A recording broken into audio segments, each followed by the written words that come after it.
నమస్తే రవి సార్. నమస్తే Lakshmi. Sir, YCP మంత్రి పెద్దిరెడ్డి రామచంద్రారెడ్డి గారు అలాగే సీనియర్ నేత వైవి సుబ్బారెడ్డి గారు ఇద్దరు కూడా ఉమ్మడి రాజధానిగా హైదరాబాద్ను ఇంకొన్నేళ్ల పాటు పొడిగించాలి అంటూ కొన్ని వ్యాఖ్యలు చేశారు సార్. అసలు ఈ సమయంలో హైదరాబాదే ఉమ్మడి రాజధానిగా ఇంకొన్నాళ్ళు ఉండాలి అన్న అంశం ఎందుకు వచ్చింది సార్ తెరపైకి? ఏదైనా ఎందుకు వస్తుందండి, రాజకీయాలు పరిస్థితులను బట్టి వస్తూ ఉంటుంది. ఆంధ్రప్రదేశ్ విడిపోయినప్పుడు ఆ విభజన సమయంలో హైదరాబాదు అది సెంటిమెంటల్గా దాంతో తెలుగు వాళ్ళందరూ అటాచ్డ్, అందరు కలిసి డెవలప్ చేశారు. ఇట్లాంటివి చాలా వాదనలు వేదనలు అన్నీ వచ్చాయి. సరే, ఏం చేసినా హైదరాబాద్ తెలంగాణలో భాగము. అంతకుముందు కూడా హైదరాబాద్ స్టేట్ ఉంది, దాని పేరే హైదరాబాద్ స్టేట్ అప్పుడు అంతకుముందు ఉన్నది. కాబట్టి హైదరాబాదు తెలంగాణకు వెళ్ళడమే న్యాయము. కానీ ఉమ్మడి రాజధానిగా ఒక 10 సంవత్సరాలు ఉంచుతామని విభజన చట్టంలో పెట్టారు. ఆ సమయం కాస్త రేపు జూన్కి అయిపోతుంది. అపాయింటెడ్ డే నాటికి అయిపోతుంది. జూన్ 2 కదా, అయిపోతుంది. కాబట్టి ఇప్పుడు మనం ఫిబ్రవరి మధ్యలో ఉన్నాం, అంటే ఇంక 3 నెలలే చాలా వరకు. అప్పుడు ఉమ్మడి రాజధాని అన్నప్పుడు ఇక్కడ అన్నిట్లో ఆంధ్రప్రదేశ్కు సచివాలయంలో భాగము, ఇట్లా ప్రతిదానికి. ఆఖరికి ఏపీ ముఖ్యమంత్రి కూడా రాజ్భవన్ పక్కన లేక్ వ్యూ గెస్ట్ హౌస్లో ఆయనకు ఒక కార్యాలయం, ఇక్కడ కూడా చేంబర్స్ అన్నీ పెట్టారు. కానీ అది నిజానికి జగన్మోహన్ రెడ్డి అప్పుడు మొదటిసారి 2014 ఎన్నికలకు ముందు మీడియాతో మాట్లాడినప్పుడు, నేను ముందు ఇక్కడి నుంచి వెళ్ళిపోతాను అందరికంటే అన్ని పార్టీల కంటే నా ఉద్దేశంలో ఎంత త్వరగా హైదరాబాద్ వదిలిపెట్టి అక్కడికి వెళ్ళి రాజధాని డెవలప్ చేసుకుంటే అంత మంచిది అని ఆయన కామెంట్ చేశారు. చంద్రబాబు నాయుడు కూడా అదే ఉద్దేశం అన్నారు. ఆ తర్వాత వాళ్ళు అమరావతి, గుంటూరు విజయవాడ మధ్యలో తీర్మానం చేశారు. తర్వాత అది అమరావతిని చేశారు. అనేక వాదోపవాదాలు, అది జరగలేదు. వీళ్ళు వచ్చి 3 రాజధానులు అన్నారు. ఇలా అయింది. కానీ రావడానికి ముందే కొద్ది రోజుల తర్వాత అధికారం చేపట్టాక జగన్ ఇక్కడ సచివాలయంలో ఉన్న వాటా కూడా ఇచ్చేశారు. మనం ఏమి ఇంకా అక్కడికి వెళ్ళే అవసరం ఏమి లేదు కదా. నిజానికి చంద్రబాబు నాయుడు ముఖ్యమంత్రిగా, మొదటి విభజిత రాష్ట్ర ముఖ్యమంత్రిగా చాలా అవకాశం ఉన్నాయి, ఎందుకు వదులుకొని వచ్చారు అనే ఒక తీవ్ర విమర్శ కూడా చాలా మందిలో భిన్నాభిప్రాయం కూడా ఉంది. అంటే ఇన్ ప్రిన్సిపల్ సూత్రరీత్యా అక్కడి నుంచి త్వరగా రావడం మంచిదే, ఎందుకంటే కట్టుకోవాలి కాబట్టి. కానీ అదే సమయంలో రాజ్యాంగబద్ధమైన హక్కు మనకు ఉన్నప్పుడు, అంటే వాళ్ళకు లేదా వీళ్ళకి ఎవరికి ఉండే వాళ్ళకు ఉన్నాయి కదా దాంట్లో. కాబట్టి ఆంధ్రప్రదేశ్కు 10 ఏళ్ల పాటు ఉమ్మడి రాజధాని కలిగి ఉండే హక్కు ఉన్నప్పుడు, సెంటిమెంట్ అవన్నీ అంతగా మాట్లాడినప్పుడు, ఈ హక్కుని ఎందుకు ఒక 2 ఏళ్లలోనే వదిలేసుకుంటున్నారు చంద్రబాబు నాయుడు? తన రాజకీయ అవసరాలు, సమస్య కోసం కేసీఆర్ ఇంకా ఇక్కడ ఉండనివ్వరు, నిఘా వేస్తారు, లేకపోతే అప్పటికే ఓటుకు నోట్లో ఆయన గొంతు కూడా పట్టుకున్నారు. ఇట్లాంటివన్నీ ఉన్నందువల్ల ఇక్కడ ఉండటం శ్రేయస్కరం కాదని అక్కడికి పోయారు అని. వైసీపీ వచ్చిన తర్వాత దాదాపు అందుకే జగన్ అయితే నేను ఇక్కడే ఇల్లు కట్టుకున్నాను, హైదరాబాద్కు పోను. ఇంకా దాదాపు ఆయన ఇప్పటికి కూడా ఏదైనా ప్రోగ్రామ్స్కి వచ్చి పోవడం తప్ప హైదరాబాద్లో ఉండటం తక్కువ. అంతకుముందు లోటస్ పాండ్ అనేది అది ఒక పెద్ద ముఖ్యమైన సెంటర్గా ఉండేది రాజకీయాల్లో. కాబట్టి ఈ అంశంలో ఇదివరకు నుంచి 2 అభిప్రాయాలు ఉన్నాయి. కానీ సమస్య అంతా ఎక్కడ వచ్చిందంటే, అమరావతి అన్నది పూర్తి కాకపోవటం. అది చంద్రబాబు దాన్ని జాప్యం చేశారు, కేంద్రం సాయం చేయలేదు. జగన్మోహన్ రెడ్డి ఏమో ఉన్నదానికి పూర్తి చేయకుండా 3 రాజధానులనే, అదొక గందరగోళం. సో వీటన్నిటిలో ఇప్పుడు ఆంధ్రప్రదేశ్ రాజధాని లేని రాష్ట్రం అనే ఒక మాట, ఒక అపప్రథ ఇక్కడ వచ్చేసింది. నిన్ననే మనం అంబటి రాంబాబుని అన్నాం, ఎందుకు తీర్పు వచ్చే వరకు అమరావతి రాజధాని అని ఒక సంబరణ. ఈ సమయంలోనే ఈయన వైవి సుబ్బారెడ్డి ఈ ప్రకటన చేశారు. ఎందుకని విశాఖలో రాజధానికి మార్గం పూర్తి సుగమం అయ్యే వరకు హైదరాబాద్ రాజధానిగా ఉండాలని. ఇక్కడ 2 పాయింట్లు ఉన్నాయి. ఒకటి, విశాఖే రాజధాని మా ఉద్దేశంలోనే ఆయన క్లియర్ చేస్తున్నాడు. శాసనసభలో కూడా జగన్ మెట్రోపాలిటన్ సిటీ, పెద్ద నగరం ఉంటే కానీ అభివృద్ధి జరగదు, అందుకని నేను ఎప్పుడు విశాఖపట్నం గురించి నేను చెప్తూ ఉంటానని ఆయన అన్నారు. సో జాగ్రత్త కోసం అంబటి రాంబాబు అమరావతి మా రాజధాని ఇప్పటికీ అని అన్నప్పటికీ, వైసీపీ ప్రభుత్వ దృష్టిలో విశాఖకు రాజధాని వెళ్ళాలి. విశాఖకు రాజధాని వెళ్ళడానికి కోర్టులో ఉన్న కేసులు వాటన్నిటికీ ఇంకా స్పష్టత రాలేదు కాబట్టి, తీర్పులు రాలేదు కాబట్టి మేము ఆగుతున్నాము. విశాఖకు మీరు ఒప్పుకుంటే మేము వెళ్తాము. అదే ఆయన పరోక్షంగా వైవి సుబ్బారెడ్డి చెప్తున్నారు. ఇంకా మూడోది, రాజ్యాంగ సమస్య అక్కడ వస్తుంది. మీరు ఉంటారు, వెళ్తారు, విశాఖపట్నం, అమరావతి, లేదా అదే మీ ఇష్టం, ఆంధ్రప్రదేశ్ ఇష్టం. కానీ హైదరాబాద్ను జూన్ 2 తర్వాత కూడా రాజధానిగా కొనసాగించాలి, ఉమ్మడి రాజధానిగా, జాయింట్ క్యాపిటల్గా. కామన్ క్యాపిటల్ కాదు, జాయింట్ క్యాపిటల్ అన్నారు. కామన్ క్యాపిటల్ అంటే చండీగఢ్ కామన్ క్యాపిటల్ పంజాబ్ హర్యానాకు.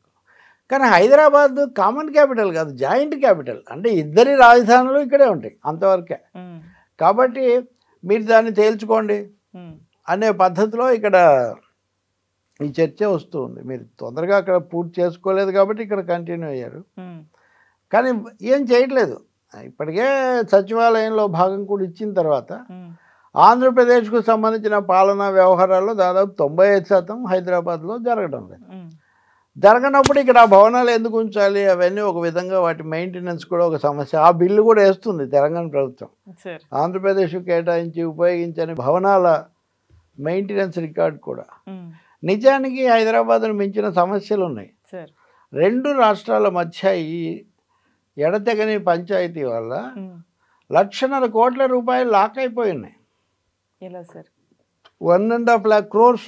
2 రాష్ట్రాల్లో అప్పుల పాలయ్యామని లేకపోతే ఇంకోటి అని ఆర్థిక భారాలు ఇవన్నీ చూస్తున్నారు కదా. కానీ ఇక్కడ 1,00,000 కోట్లు ఉన్నాయి వివాదాలు పరిష్కరించుకుంటే. కానీ ఇప్పుడు కృష్ణా జలాల మీద జరుగుతున్నట్టే లేకపోతే అంతకుముందు జరిగినట్టే చాలా విషయాల్లో ద్వైపాక్షిక అంశాలు, అలాగే నిధులు పంపిణీ, కార్యాలయాల్లో భూభాగం ఎవరిది లేకపోతే ఎవరికి అన్నది ఏమి పరిష్కారంగా అన్నీ అలాగే ఉన్నాయి. ఈ సమయంలో అవన్నీ పరిష్కరించుకునే బదులు ఇప్పుడు 10 ఏళ్ళు అయిపోతుంది కాబట్టి ఇప్పుడు కొత్తగా మళ్ళీ హైదరాబాద్ను కొనసాగించాలి అనే డిమాండ్ను వైసీపీ ముందుకు తెస్తుంది.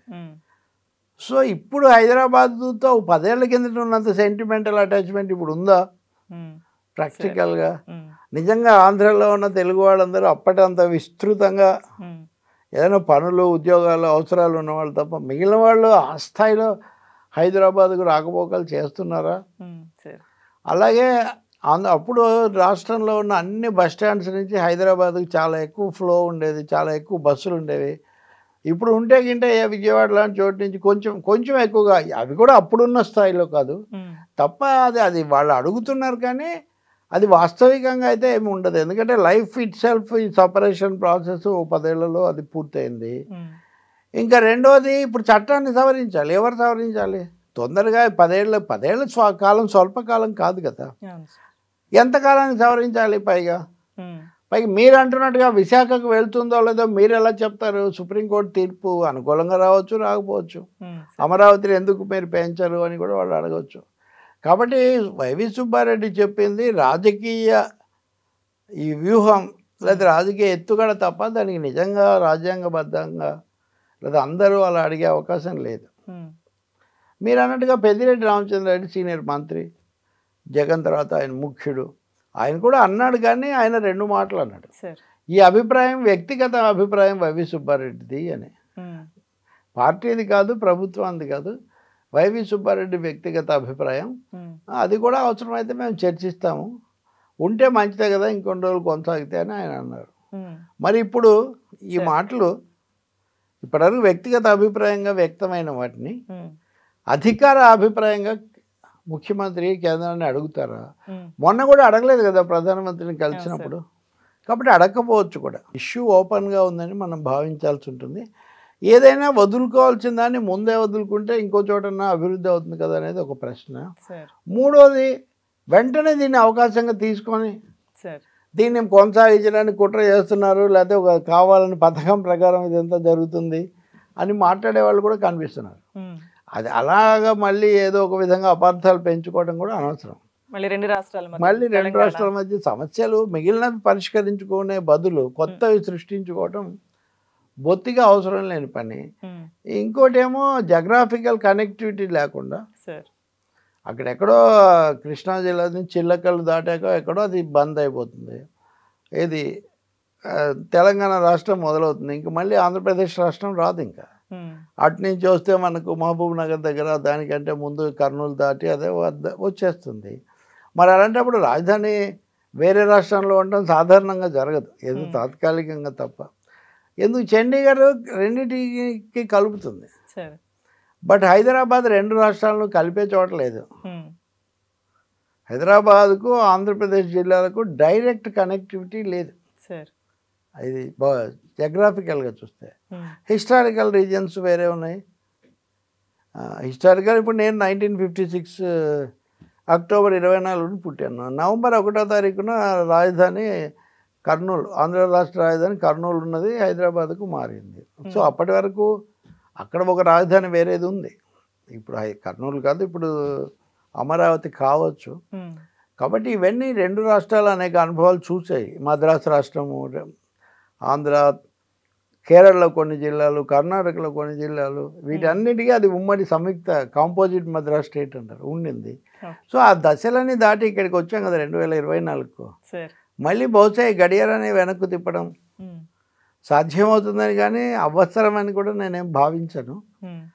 కానీ వైసీపీ వైవి సుబ్బారెడ్డి యథాలాపంగా అన్నారా, లేదా దీన్ని ఒక విధానంగా తీసుకొని ఎలక్షన్స్ తర్వాత మాట్లాడుకుంటాం, పార్టీ అధినేత కలిసి రాజ్యసభలో మాట్లాడుతూ ఉన్నారు. అంటే లోక్సభ పదవీకాలం దాదాపు అయిపోయింది, ఇంకా సమావేశం జరగదు, చివరి సమావేశం అయిపోయింది. కాబట్టి రాజ్యసభలో లేవనైతే అవకాశం ఉంది అని ఒక హింట్ ఏదో ఎక్కడో ఇచ్చున్నారు, చూడాలి ఇంకా. కానీ ఎన్నికల్లో మీరు రాజధాని సమస్య మీద ఇంత ముఖ్యమైన ప్రతిపాదన చేసి ఎన్నికల్లో మాట్లాడుకుంటే ఎక్కడికి వెళ్తారు? ఎన్నికలు అయ్యాక మేము మాట్లాడుకుంటామంటే ఇంతకుముందు కూడా అదే చేశారు కదా. అమరావతి కట్టుబడి ఉన్నామని చెప్పి ఎన్నికలు అయిన తర్వాత 3 రాజధానులు అన్నారు, అది ఒక విమర్శ ఉంది ఇప్పటికే. ఇప్పుడు మళ్ళీ కొత్తగా దీన్ని ఎన్నికల తర్వాత మేము పెడతామంటే అదేదో రాజధాని అంశం కూడా ఎన్నికల్లోనే ప్రజల ముందు ఓటింగ్లోనే పెడితే అదే ఎన్నికే ఒక రెఫరెండం లాగా ప్రజలు ఎలా భావిస్తారో తెలుస్తుంది. ఆంధ్రప్రదేశ్ ప్రజలు ఎలా భావించారనైనా వాళ్ళ ఇష్టం, కానీ తెలంగాణలో ఉన్న పార్టీలు, ప్రభుత్వాలు, ప్రజలు అలా భావించాల్సిన అవసరం లేదు. కేంద్రం దీన్ని బట్టి నిర్ణయం చేయాల్సిన అవసరం కూడా ఏమీ ఉండదు. అమరావతి పూర్తి కాని లోపాన్ని హైదరాబాద్ భర్తీ చేయలేదు, అమరావతి పూర్తి చేసుకోవడమే మార్గం. Thank you sir.